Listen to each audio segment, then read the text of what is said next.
Hi everybody, welcome back to the Arma 3 Eden editor, and the next in my series of videos about how you can make DayZ themed mission scenarios using the Ravage mod, single player ones in Arma 3.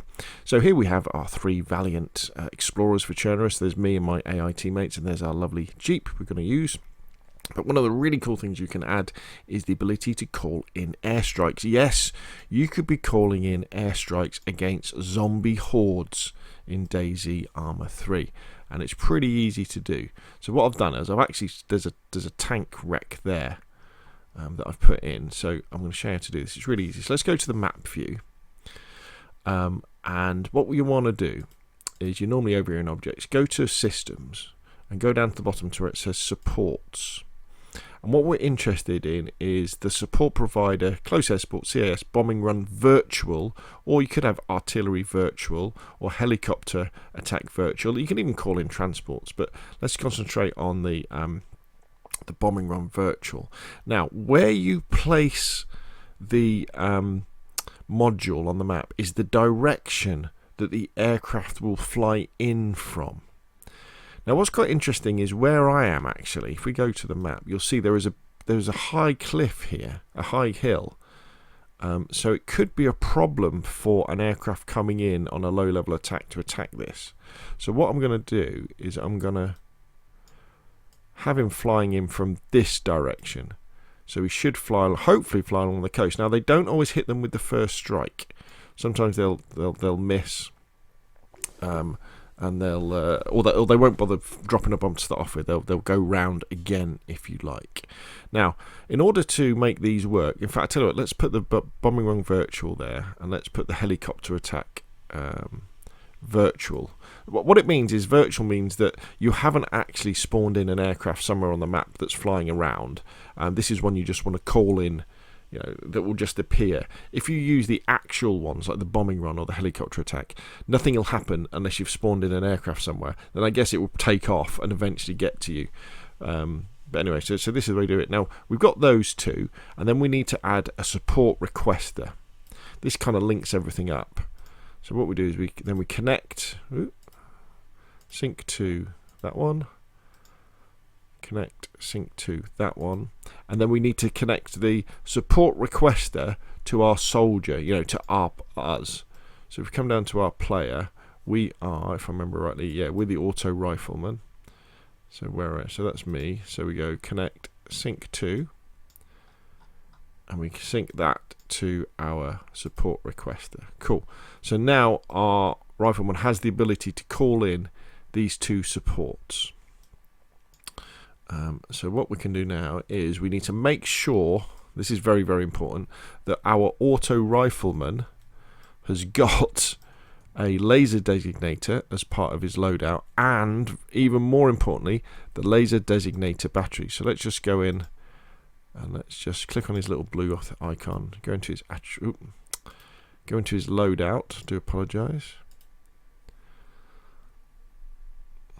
Here he is. That's me. So let's have a look at our binoculars. Right, they're the laser designator. That's good. So now it's going to our backpack. And if you go to the magazine and scroll down past all the ammunition and stuff, what you then get is the other goodies. And we want the designator batteries. Right, we've got two of those already. They do run out over time. Not quite sure how long they last, but we'll have three of those. So okay, let's save the scenario. Okay, so we're good to go. So let's play the scenario. And remember, these laser designators, they work as normal with binoculars as well, and they've got night vision on them and all sorts of cool stuff. So here we are. So support units are on standby. So if we press 0, and then we can scroll up and down, you can see at number 8 we've got support, so we could call in either of these two things. Now you can also, not only can you call in air supports by looking, but if you go to the map, this is quite probably a more accurate way to call in non-laser designated bombs, is you can call in a support and you could call in a bombing run to a particular coordinate on the map like that. So we could say put a bombing run, put a helicopter attack down there. Okay, but we're not going to do it that way. what we're going to do is we're going to get our binoculars out, and we're going to look down. We're going to look down them, and if we right click, if you look in the top right hand corner, our laser detonator is on. See, like this. So laser is on. Then we're going to press 0. And then we're going to scroll down to supports, and we're going to call in a bombing run. And I'm scrolling up and down with my mouse wheel, and then clicking in my mouse wheel, and then we can choose what aircraft we want to deliver it. Well, we're going to use the A164 Wipeout, which is the A10, and we're going to use a laser guided bomb. So we're going to click on that. So the aircraft will now spawn in. Now you do get this error sometimes that happens. Now, what we're waiting for, bang. Now, that happened pretty fast. Sometimes what will happen as well is, actually, we need another one, don't we? Didn't kill it. I think, has he got active armor, this tank? Let's call in a helicopter attack.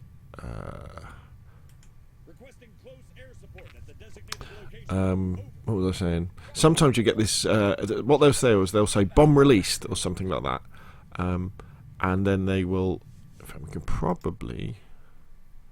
And then sometimes you get that error.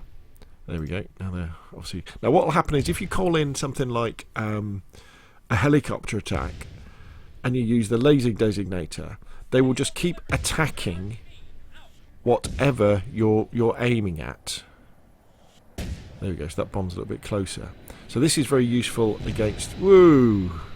That was the A10 coming around again. Payload to see. So they do hang around for a bit. Now remember, they can get shot down. They can get shot down, these helicopters and aircraft. And what you would then do is you can have more than one module. So you could have more than one virtual bombing run module. So that way they would, once one got destroyed, you would get the other one. So... I just want you to kind of imagine then the situation. Let's go back to the editor.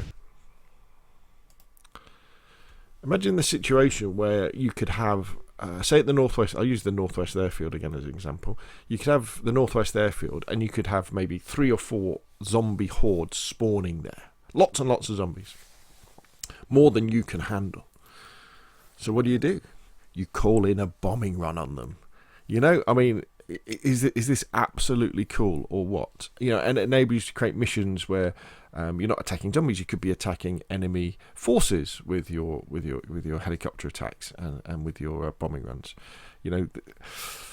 One doesn't like to say you're only limited by your imagination, but you are only limited by your imagination when it comes to playing around with this stuff. And it's so easy to do.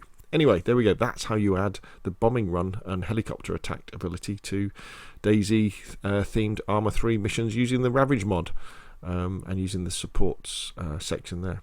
Anyway, if you've got any other questions, put them in the comment section down below. If you enjoyed the video, hit like. If you want to see more of the same, press subscribe. And I will, of course, see you again soon.